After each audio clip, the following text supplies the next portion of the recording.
کیا آپ نے کبھی اچانک دل کی بے چینی محسوس کی ہے؟ ایسا لگے جیسے دل گھبرا رہا ہو، سوچیں رک نہیں رہتی اور دل کو سکون ہی نہ ملے۔ آج کی تیز رفتار زندگی میں بے چینی، ڈپریشن اور ذہنی الجھن ایک عام مسئلہ بن چکے ہیں۔ لیکن حیران کن بات یہ ہے کہ بہت سے لوگ کہتے ہیں کہ صرف قرآن کی ایک سورت الرحمن دل کی اس بے چینی کو کم کر سکتی ہے۔ کچھ لوگ تو یہاں تک کہتے ہیں کہ اگر آپ قاری عبدالباسط مصری کی آواز میں سورت الرحمن سنیں تو دل کو عجیب سا سکون محسوس ہوتا ہے۔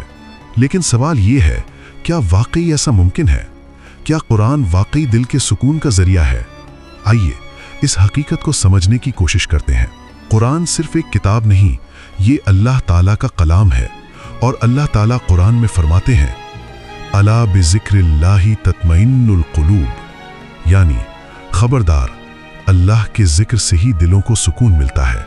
جب انسان پریشان ہوتا ہے تو اس کا دل بے چین ہو جاتا ہے، اور جب دل بے چین ہو تو دنیا کی کوئی چیز مکمل سکون نہیں دے سکتی۔ لیکن قرآن انسان کے دل، دماغ اور روح تینوں پر اثر ڈالتا ہے۔ اس لیے بہت سے لوگ کہتے ہیں کہ قرآن سننے سے دل کی گھبراہٹ آہستہ آہستہ کم ہونے لگتی ہے۔ آخر سورت الرحمن ہی کیوں؟ قرآن میں تو 114 سورتیں ہیں، پھر دل کے سکون کے لیے لوگ اکثر سورت الرحمن ہی کیوں سنتے ہیں؟ اس کا جواب خود اس سورت کے نام میں چھپا ہوا ہے۔ الرحمن یعنی بے حد رحم کرنے والا۔ یہ اللہ تعالیٰ کی وہ صفت ہے جس کی رحمت صرف انسانوں تک محدود نہیں بلکہ پوری کائنات کو گھیرے ہوئے ہے۔ ہوا، پانی، زمین، آپ کی سانس، آپ کی صحت، یہ سب الرحمن کی رحمت کا نتیجہ ہے۔ اسی لیے سورت الرحمن میں اللہ تعالیٰ بار بار انسان کو یاد دلاتے ہیں فَبِأَيِّ آلَاءِ رَبِّكُمَا تُكَذِّبَانِ، یعنی پھر تم اپنے رب کی کون کون سی نعمت کو جھٹلاؤ گے۔ یہ آیت انسان کے دل کو جھنجھوڑ دیتی ہے۔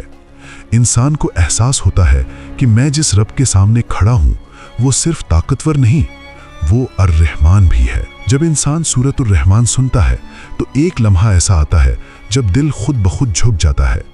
انسان اپنے رب کے سامنے اپنے آپ کو پیش کرتا ہے اور دل سے ایک بات نکلتی ہے، لا حول ولا قوت الا باللہ، یعنی کوئی طاقت نہیں اور کوئی قوت نہیں مگر اللہ کے سوا۔ اس لمحے انسان کے دل کا غرور ٹوٹ جاتا ہے۔ انسان سمجھ جاتا ہے کہ میری طاقت کچھ بھی نہیں، میری پلاننگ کچھ بھی نہیں، اصل طاقت صرف اللہ تعالیٰ کی ہے۔ اور یہی وہ لمحہ ہوتا ہے جب دل میں سکون اترنا شروع ہوتا ہے۔ لیکن یہاں ایک بہت اہم شرط ہے۔ اگر آپ سورت الرحمن کو صرف ایک آواز سمجھ کر سنیں گے تو شاید وہ اثر پیدا نہ ہو۔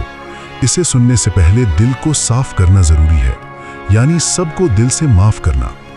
جس نے آپ کو تکلیف دی، جس نے آپ کے ساتھ زیادتی کی، جس نے آپ کو دکھ پہنچایا، سب کو دل سے معاف کر دیں، کیونکہ اسلام ہمیں یہی سکھاتا ہے۔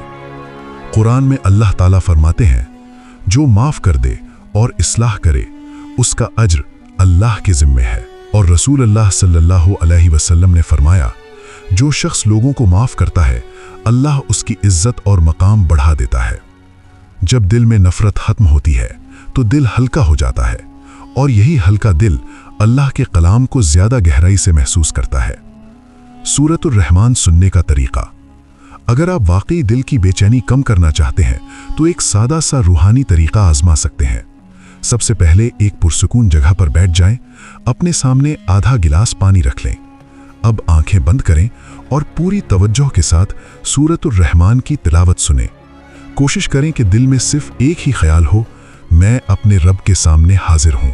سورت الرحمن سننے کے بعد جب تلاوت مکمل ہو جائے تو چند لمحے آنکھیں بند رکھیں اور پھر نرمی سے پیار کے ساتھ 3 مرتبہ کہیں اللہ اللہ اللہ، اور اس کے بعد وہ پانی پی لیں۔